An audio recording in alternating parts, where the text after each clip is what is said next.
Nah, sore-sore gini lagi hujan, enaknya kita sambil ngopi ya ceritanya.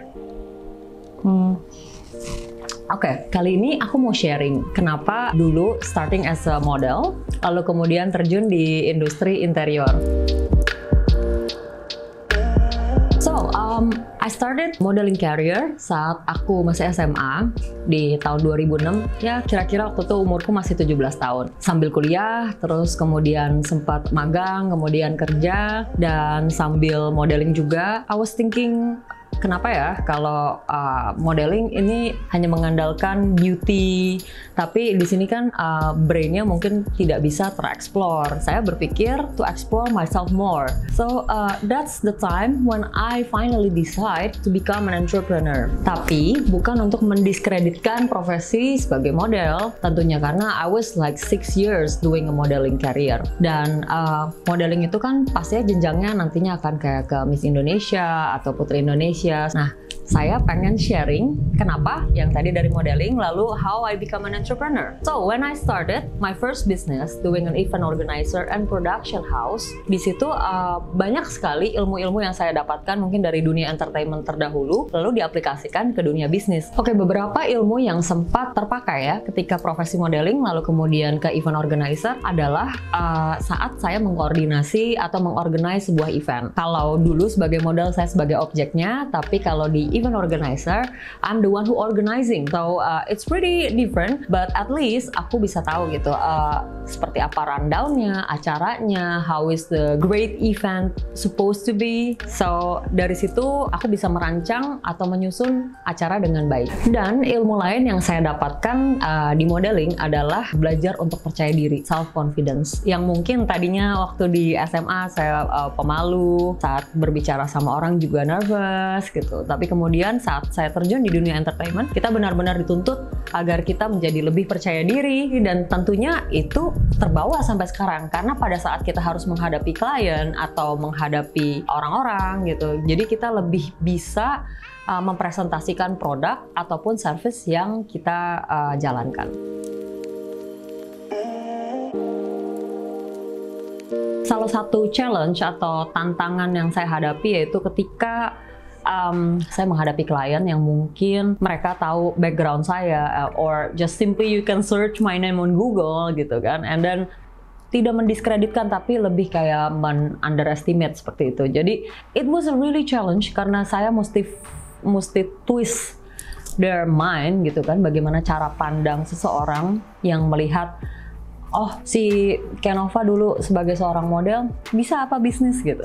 Jadi memang benar-benar it takes a really a long time gitu untuk mengubah citra seorang Kenova yang di dunia entertainment kemudian ke dunia profesional, ke dunia bisnis. Salah satu cara saya untuk mentwist their mindset atau membuktikan istilahnya kepada klien atau kepada orang-orang bahwa saya bisa profesional and I can deliver my job adalah dengan membuat karya yang baik dan pastinya dengan prestasi-prestasi yang kita bisa tonjolkan. Yang kedua adalah dengan cara I rebranding myself. Saya konsisten gitu, tidak hanya pada saat dunia kerja, tapi pada saat di pergaulan pun jadi cara kita bersikap, cara kita membawakan diri.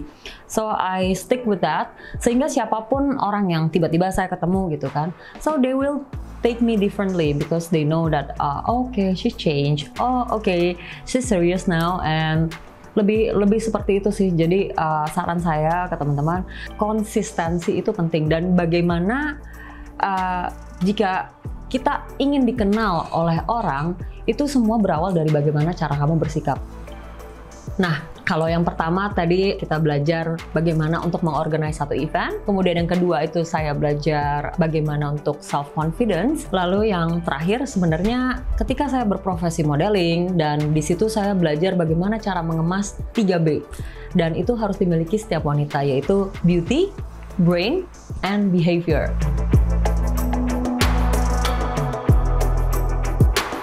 Nah, bagaimana cara mengemas 3B dalam seorang wanita nih? Tentunya kita sebagai pengusaha wanita harus memiliki 3 unsur ini. Tentunya not only pengusaha, tapi saya lebih menyarankan ke semua wanita mungkin yang penonton di sini. So why 3B is really important: brain, behavior, and beauty. Beauty without brain, that will be nothing. That will be nonsense. Beauty and brain without good behavior also is not good. Satu kesatuan paket ini pasti menjadi bekal utama saat kita berusaha ataupun berkarir.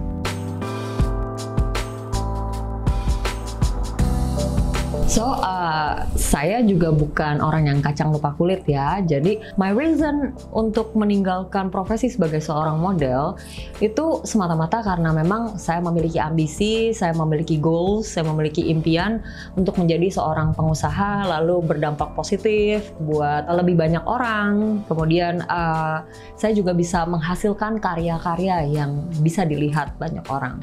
Bagaimana cara saya memulai bisnis, prosesnya sehingga itu bisa menjadi motivasi sekaligus inspirasi buat teman-teman. Oke, kembali dari cerita awal, aku meninggalkan dunia model bukan karena mendiskreditkan, tapi pastinya kita sebagai seorang manusia ingin maju dan ingin menjadi lebih baik. Saya mendapatkan peluang, saya melihat adanya potensi, saya terjun ke dunia I.O. Intinya, apa yang saya kerjakan terdahulu di modeling tidak cukup bisa membangun saya untuk mencapai mimpi saya, yaitu menjadi seorang pengusaha. Kenapa aku keluar dari zona nyaman? Well, I'm not saying that it was bad. No, penghasilan lumayan baik gitu kan, dan kita banyak mendapatkan pekerjaan baik dari commercial ads, lalu majalah. Sama sekali tidak buruk. Hanya saja mungkin mimpi orang masing-masing kan berbeda, dan tentunya aku mempunyai mimpi yang berbeda. Di sini aku ingin memanfaatkan lebih ilmu yang aku sudah pelajari baik di sekolah ataupun di college dulu. Jadi saya mau mengeksplorasi lebih sehingga saya bisa menjadi seorang entrepreneur.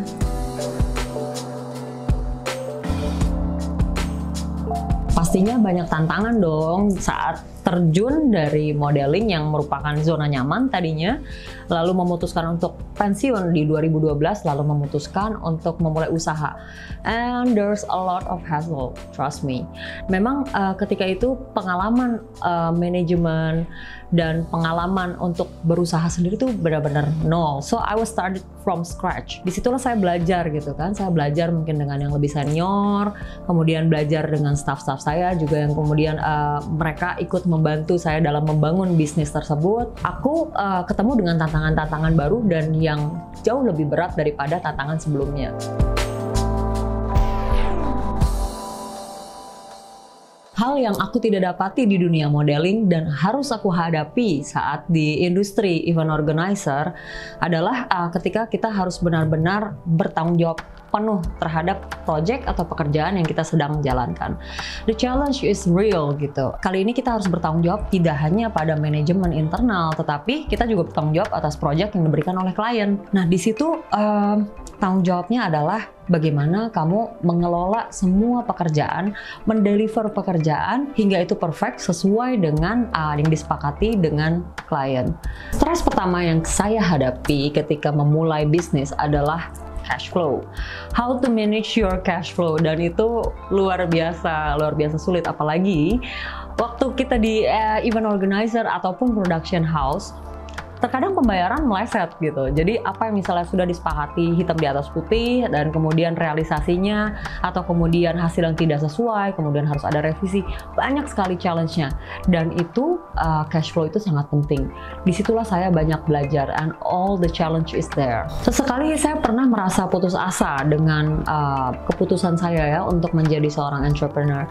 Tapi di situ saya ingat kayaknya saya harus tetap persisten, saya harus tetap berjuang kembali bangkit agar saya bisa achieve the goals, karena saya percaya bahwa the success is there. Memang pernah sih terpikir kayak enakan di modeling dulu ya gitu, enakan foto-foto, it's like easy, you know, it's like doing easy, you just pose and you got paid and that's all. Tapi di situ bertolak belakang dengan visi misi saya dan goal saya gitu. Jadi ya saya lebih merasa nggak bisa, kita udah memutuskan untuk di sini dan we have to be consistent. So I keep pushing myself, so I fight, dan I make it.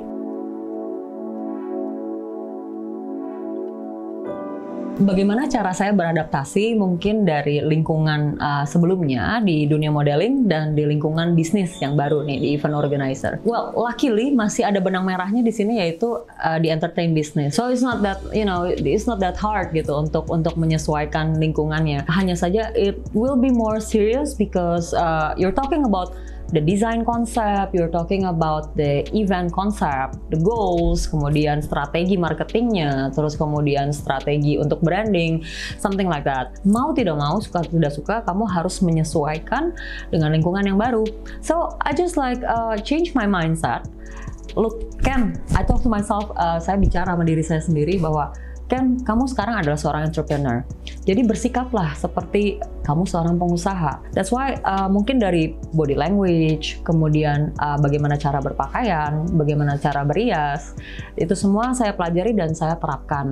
Ketika saya menghadapi depresi, keputusasaan tadi yang saya cerita, well, itu semua akhirnya balik lagi ya, motivasi, support yang saya dapatkan mungkin paling besar perannya adalah dari anak saya sendiri, dari keluarga inti. Kebetulan memang saya as a single parent, so I have to fight everything gitu. Jadi anak saya hanya memiliki saya. Jadi apapun itu saya harus berusaha sekuat tenaga agar saya bisa menjadi figur yang tepat, yang bisa dia banggakan, dan make a good living of course for him.